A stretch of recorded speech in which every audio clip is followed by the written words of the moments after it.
I'm feeling a tremendous amount of emotion this morning, and the reason simply is this is the day we are leaving. As soon as the next service is over, we're driving to Nashville.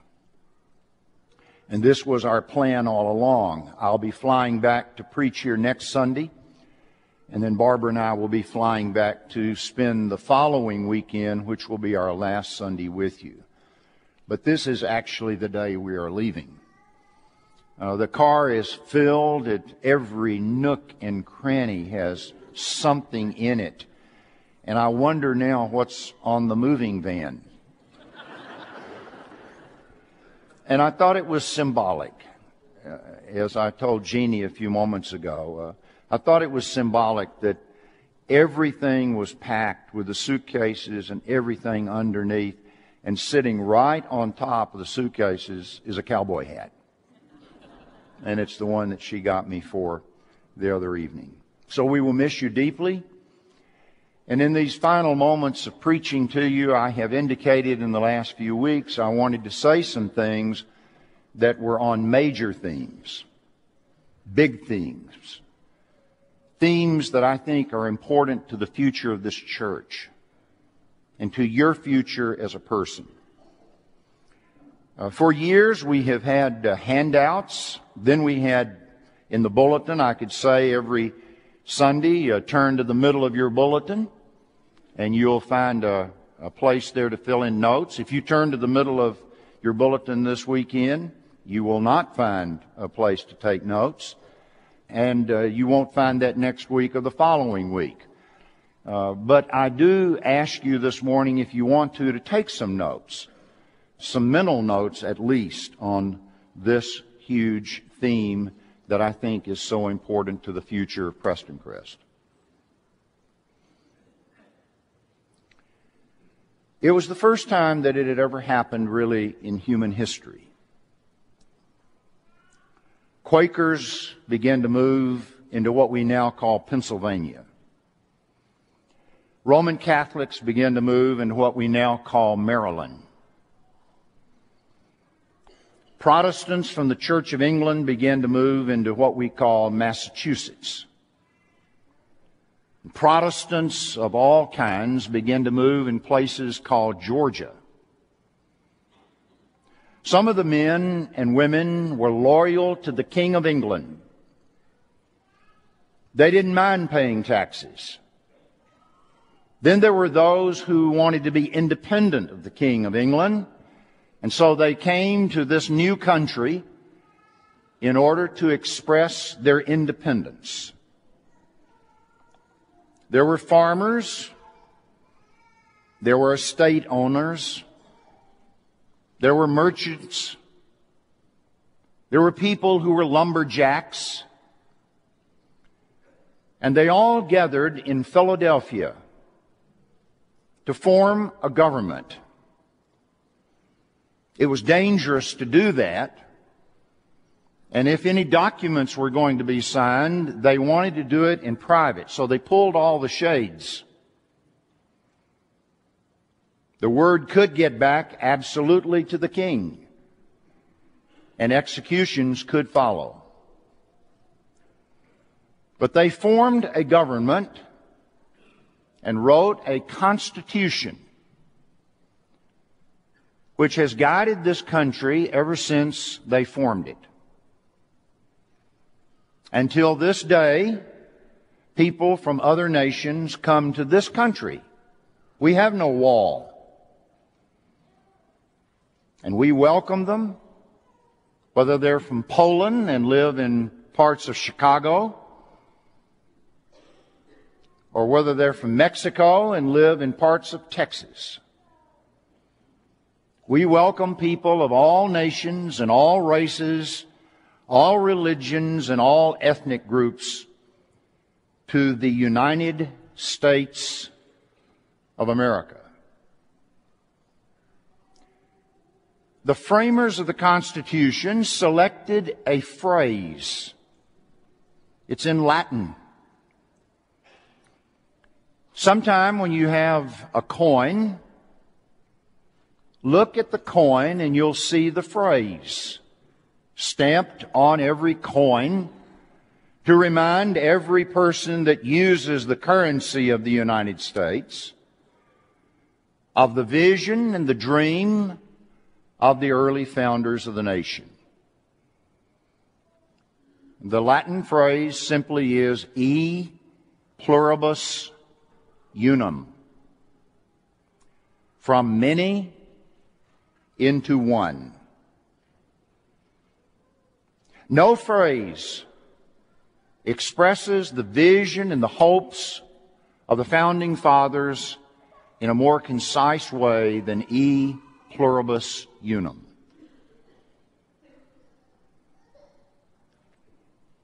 It was the dream not only of the early founding fathers, but it was clearly first the dream of God. God dreamed of one church, one group, one community of followers of His. And because division has so haunted churches of Christ for centuries, because unity is such a critical, major doctrine to God, and because the future of Prestoncrest is at stake, I want to take this one last sermon on unity and bring it to you this morning. My text is Ephesians chapter 4. If you would turn to it,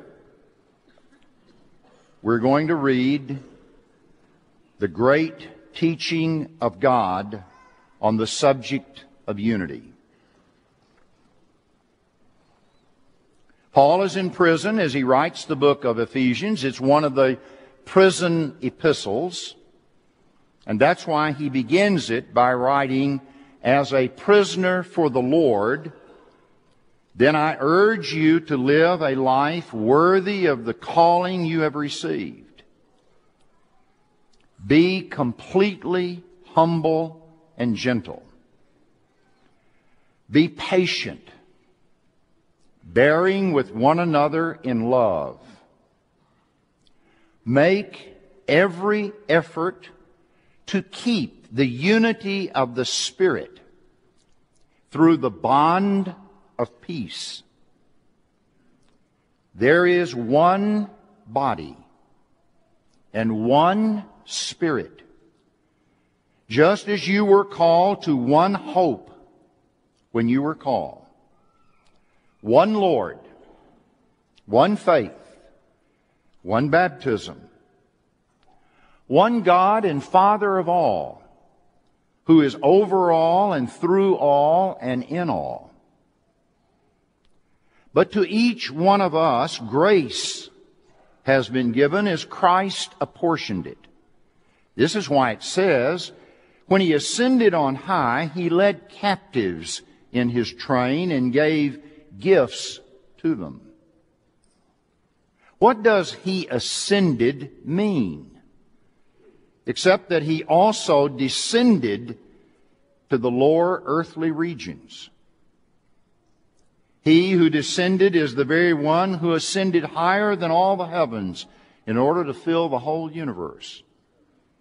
It was He who gave some to be apostles and some to be prophets, some to be evangelists and some to be pastors and teachers, to prepare God's people for works of service, so that the body of Christ may be built up until we all reach unity in the faith and in the knowledge of the Son of God and become mature, attaining the full measure of perfection found in Christ. Then we will no longer be infants, tossed back and forth by the waves and blown here and there by every kind of teaching and by the cunning and craftiness of men in their deceitful scheming. Instead, speaking the truth in love, we will in all things grow up into Him who is the head, that is Christ. From Him the whole body, joined and held together by every supporting ligament, grows and builds itself up in love as each part does its work. Would you pray with me? O Lord, bless this reading of your word this morning. May we not hear it as CNN or Wall Street Journal or New York Times. May we lift it above any other communication we receive today.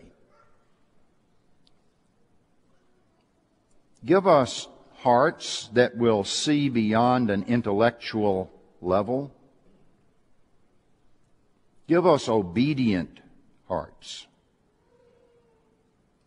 Help us not to apply this to somebody else in the sanctuary, but to ourselves. Help us to hear these words with our ears. Open us. Pierce us. Strengthen us. Encourage us. And teach us. In the name of Christ. Amen.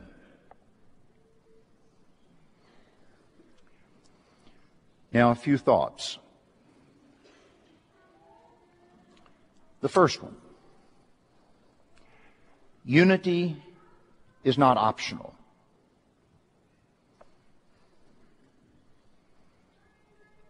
It is never optional.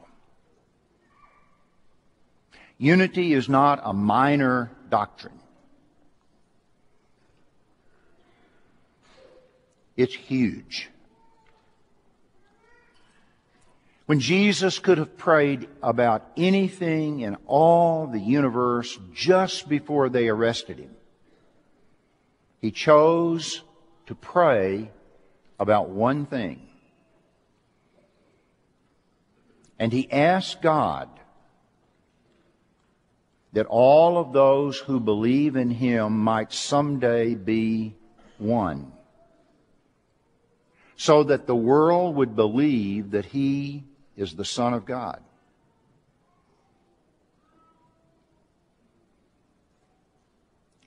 For Jesus, there was no greater need. And maybe we haven't preached or taught enough that once we express our opinion, our interpretation, our understanding, our knowledge, once we speak out of whatever experience God has given us, that then the capstone to all of that is for us to no longer insist on our way. However true we may think it is. Because the greater need of the church, of the congregation, is unity. And we've not taught that, brothers and sisters. We have taught independence of spirit. We have taught express your opinion, your interpretation, your point of view, your understanding, your experience, and press it home. Argue it all the way down. Insist on it in every meeting. Split the church over it. We admire the independent. God doesn't. God admires the submissive. God admires the servant. Someone says, yes, but suppose it's true. Suppose it is true. Has there ever been anybody truer than Jesus? And has there ever been anyone who submitted more than Jesus did in the Garden of Gethsemane? He was the truest of the true. He was God. But He did not insist on His way of salvation. Not my will. Not my will. Not my will. And those 3 times have not been preached or modeled. How many elderships have been split because somebody in that eldership would not submit? How many churches have been held back because one elder, one deacon, one woman, one person didn't get it? Didn't understand that unity is never optional. That what you try to finally do is to keep everybody together. And my prayer for this wonderful church is that you will always be together. I don't know what God has in mind for you. You don't know what God has in mind for you. But don't ever break apart. Don't ever divide. Don't ever insist that your way is the only way. Another thought. Unity is found in diversity. When Paul describes unity, he describes it in terms of diversity. He talks about various people within the church, apostles and prophets and evangelists and pastors and teachers. He uses the metaphor that he uses so often in the Corinthian correspondence, the body, joined and held together by every supporting ligament. In the Corinthian correspondence, he talks about the body has a hand and it has an eye, and it has a back and it has an arm and a leg. It has a heart. Each of these functions is very different. And one cannot say to the other, we don't need you. Diversity. The secret to great unity in a church is not agreement. It is diversity. Let me illustrate it by talking about an eldership for a moment. A great eldership is not an eldership where everybody in the room thinks exactly alike. You don't need a plurality of men to do that. You just need one.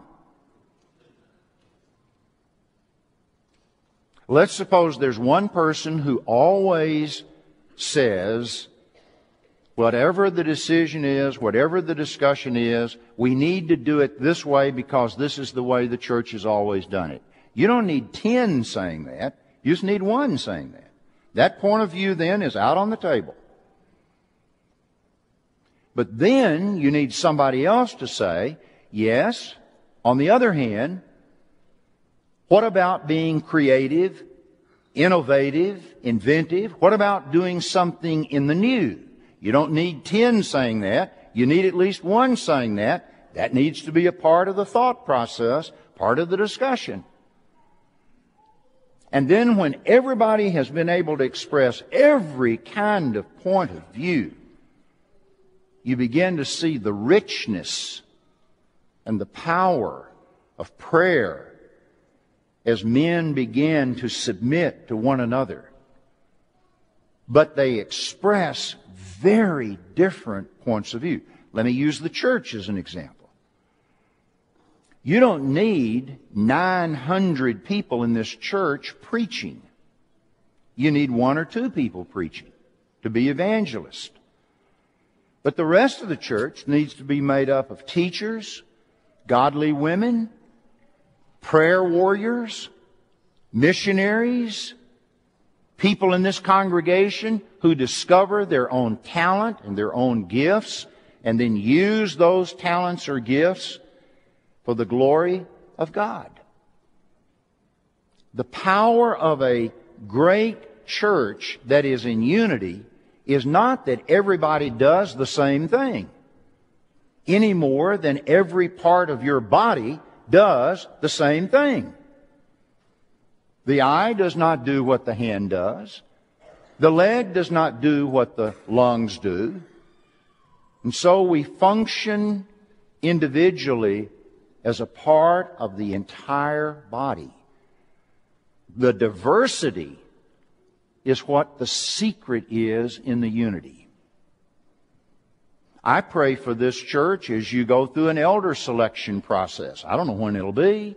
I've urged the elders to think about it in the next year or so. But as much as I love the 9 guys that are there, you don't need to select 9 more just like them.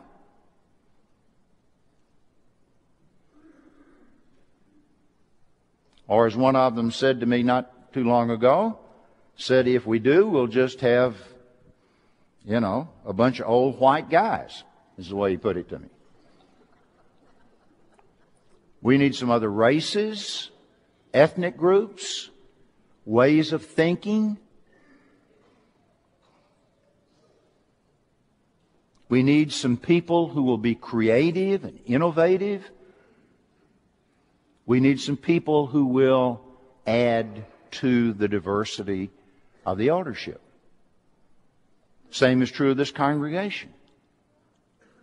You guys need to reach out far more to the Hispanic community of Dallas. You're beginning to do it, especially through Friends Speak. And you're making a difference. I can go down like I did this morning, as I do every Sunday morning, and eat breakfast at the cafe down here, and they treat me like a king. You know why? Because I invited them to Friends Speak, and their wait staff is coming to Friends Speak. And they think this church is just marvelous. I told them we don't charge a dime for teaching you the Bible through English. Well, you ought to have 10 Friends Speaks going, not just one. You ought to think of ways of enriching families and developing young people in this congregation who want to be married. You ought to think of ways of nurturing young men to preach the gospel.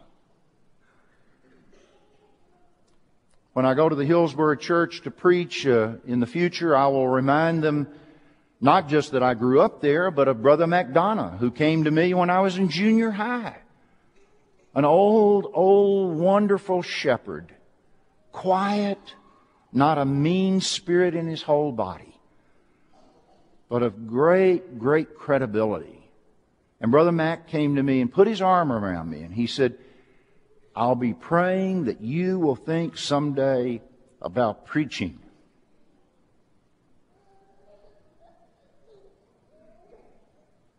Pick out a boy. Go to a girl. Go to them while they're little. Go to these people when they're in their junior high years. And tell them you have confidence in them. That some of them will someday be teachers, missionaries, preachers. And that you'll send them out. And they won't have to worry about whether they have support or not.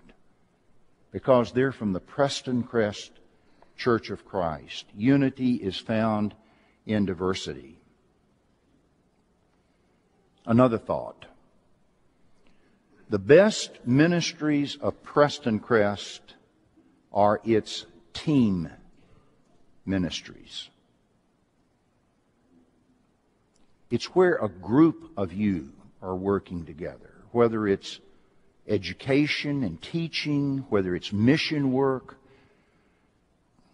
The most powerful example that comes to my mind recently is VBS.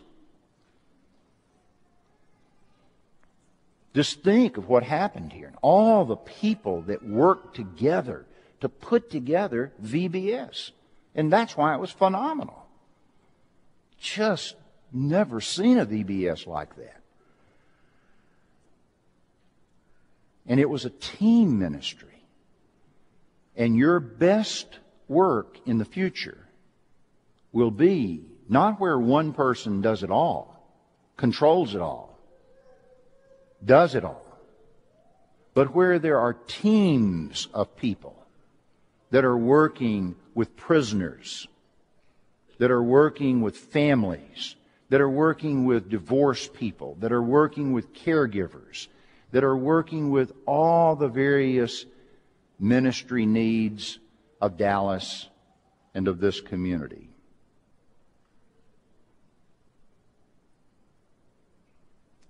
There is a richness about this church that is based on its constituencies. And the constituencies are absolutely critical. Let me illustrate that. The other night, when we had VBS, and the children were here, and they were all dressed up, and the parents and the grandparents, and this entire sanctuary was filled on Sunday night. That was due to the fact that there's a constituency in this congregation that is very supportive of VBS. Okay? Now, if you'll think back, then there was a Sunday night in which we heard from all of the people that went to Guatemala. Now, that's a separate constituency. That's made up of a separate group of people.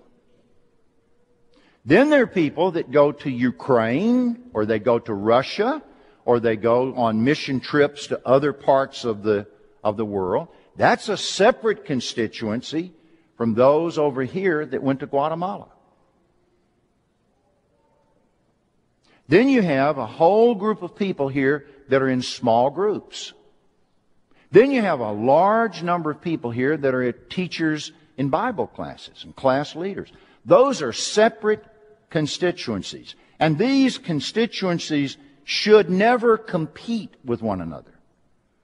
But they should be there. Instead of that being weakness, that's strength. That's the way you build a huge urban ministry. Think through all of the various constituencies that could be here and go for it. College students and a college ministry. Think of what we could do more with singles. That's a whole constituency that is different from all of us who are married. Think about men's ministry and what could be developed there. That's separate from everything that our ladies are doing with their ladies' Bible class, with their annual retreat, with all the things the ladies do in this church. That's a different constituency. Think about the constituencies that make up this church and add to them, because the richness of this church, the secret to the growth of this church, lies in adding to its constituencies so that you don't just have a single tunnel way of thinking and doing. And you don't insist that everybody has got to participate in everything. You can't do that without burning people out. Some will want to go to Guatemala. Some will want to work in VBS. Some will want to go in Friends Speak. Some will want to teach a Bible class. Some will want to be in a small group. All of these various constituencies make up a large church. Let me give you two historic examples. I learned what I just taught you from Ira North when he was one of my professors at Lipscomb University. And Ira taught me that that's the way you build a great church. And the Madison Church of Christ was the largest church of Christ in the world. A second example. When Barbara and I flew to Lubbock, Texas many years ago and talked with the Broadway eldership about the possibilities of coming to that church, they had 25 elders, and they had exactly the same situation you have here with all of these constituencies. Again, a big church. It was when Broadway was at its peak. It was when Broadway was ministering to the students at Tech. It was when Broadway was ministering to the students at Lubbock Christian. It was when Broadway was doing campus evangelism all over the United States. You build a great church not by insisting everybody do everything the same way every time, but by encouraging diversity. Does that make sense to you all, church? Do you hear that? I won't ever have another chance to teach you that. But in this particular final series of messages, I want to be able to know that at least I said it to you. And I hope that some hear it. And the last thing I want to say about unity is that the whole purpose of all of it is so that you can look like Jesus. Paul said the reason for it is so you will grow into maturity. So you will become like the Son of God. So that you'll be mature.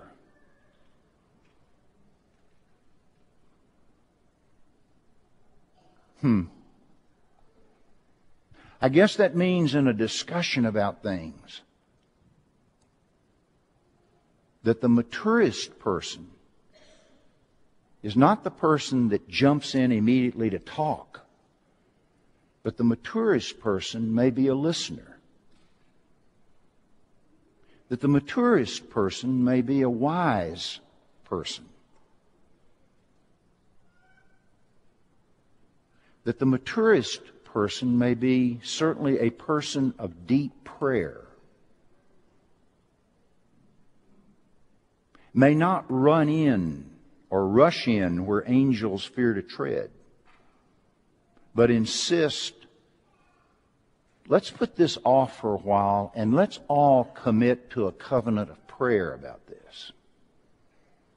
Or let's bring in people that are known for prayer and ask them to pray over us. How wise is that? How wise is that?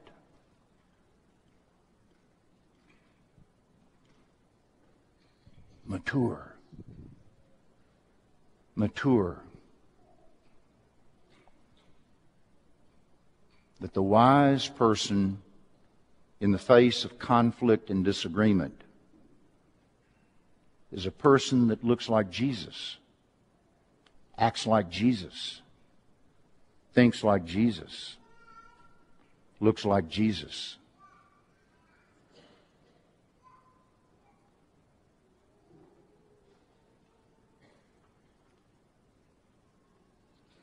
Jamie was a teenage girl who, because of a terrible traffic accident, lost her left arm. It's hard enough to get her to go to school. She wouldn't go to church because she was so embarrassed. And she thought the other teenagers would not accept her if she went to church. Her mother tried and tried to convince her to go to the youth group of their church.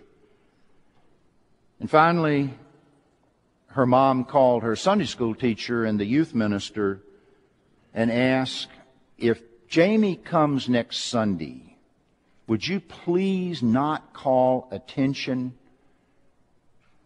to the fact that she's lost her arm?